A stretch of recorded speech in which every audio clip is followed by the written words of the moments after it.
Every coach wants the same thing. Rich clients who will happily pay them thousands of dollars and actually stay for a long period of time, so over 6 months.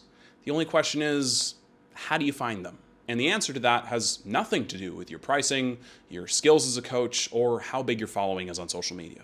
I know this because I've had clients whose lifetime value with me, so total money spent, be well over $20,000, sometimes $30,000 total, and lots of my clients ended up staying for over 6 months. And I only had 3,000 followers on Instagram, my main acquisition channel. In this video, I will be explaining the 4 scales of marketing that you need to focus on in order to find these clients and get them to actually want to sign and stay with you for long periods of time.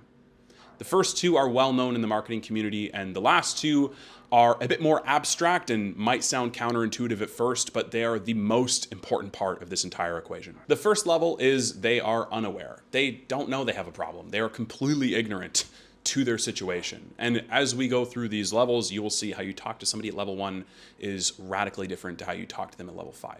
Level 2 is they're problem aware. They know they have a problem, they just don't know if there is a solution out there, and if there is, what that would look like. A good example of this is somebody who realizes they're fat and they look in the mirror and they go, I don't like how I look. Level 3 is they're solution aware. They know they have a problem, they know that there are solutions out there, and they know that they can get a solution to fix where they're currently at. So they know they're fat, they look in the mirror, they don't like how they look, and they know, I can lose this weight. I don't know how, but I know I can, and I know there are solutions out there. Number 4 is product aware. So they know that you have a solution for them. They go, hey, I'm fat. I don't like the way I look. My gut piece is too big.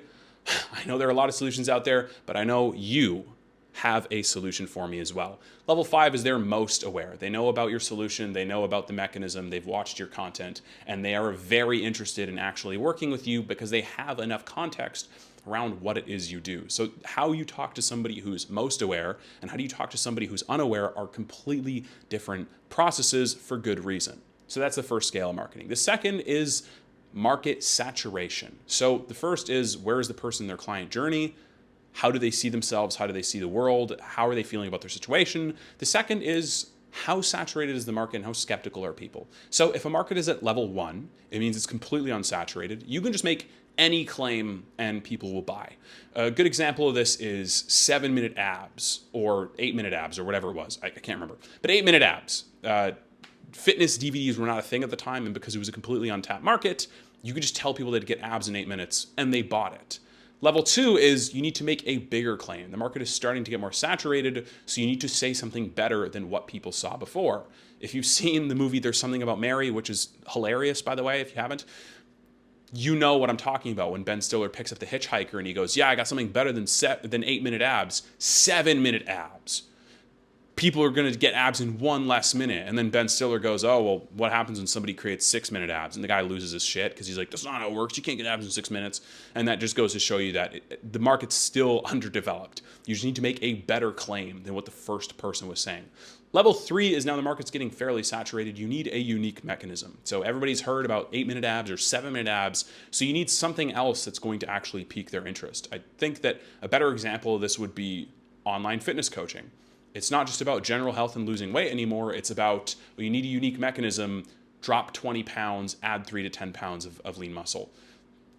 Number 4 would be, you need a better mechanism. It's pretty simple. Hey, say any claim, say a better claim, get a mechanism, get a better mechanism. So as the market saturates even further, you need to say something like, drop 20 pounds without going to the gym 4 times a week, optimize your hormones naturally without having to take TRT, something like that. And level 5 in saturation means that the market is too saturated and you need to find an adjacent market. So even if you haven't been able to tell with the examples I've been using, the general market is fitness, but that's such a saturated market that it gets more and more specific, more and more niche in order to appear new and different. Fitness DVDs, online training.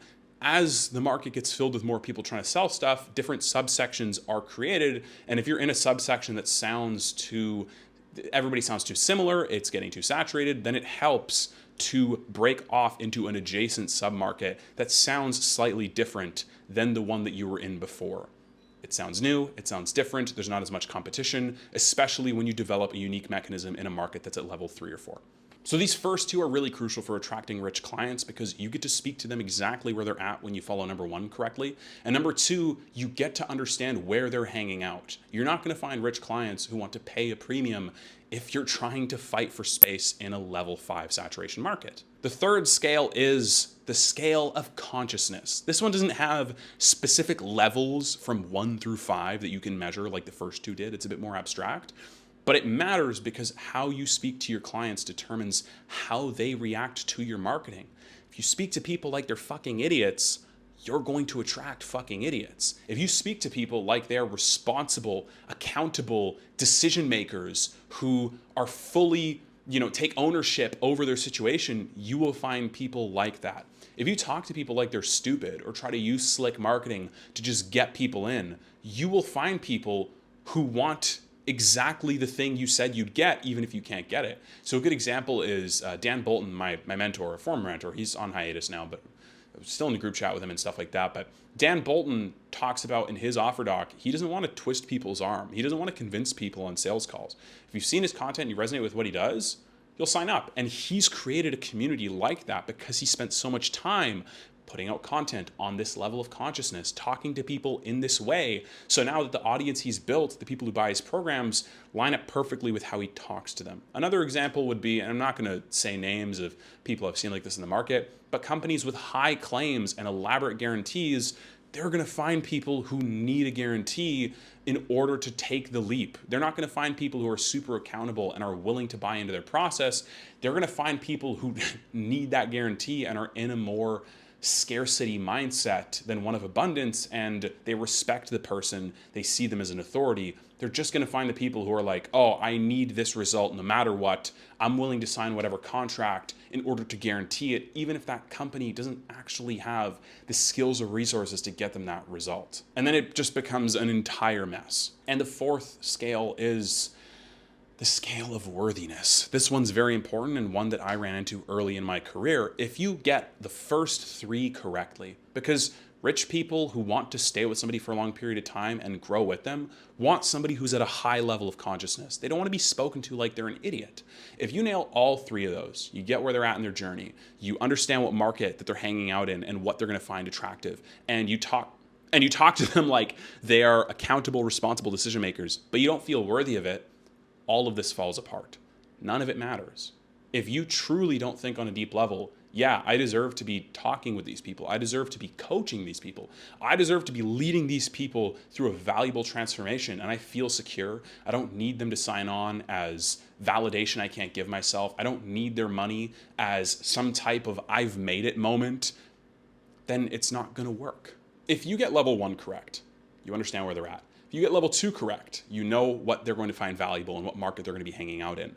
If you understand level 3 and you talk to them like accountable, responsible decision makers and don't talk to them like they're idiots, but you don't think you're worthy of them actually being your client and staying on with you for long periods of time, guess what? They're not going to stay.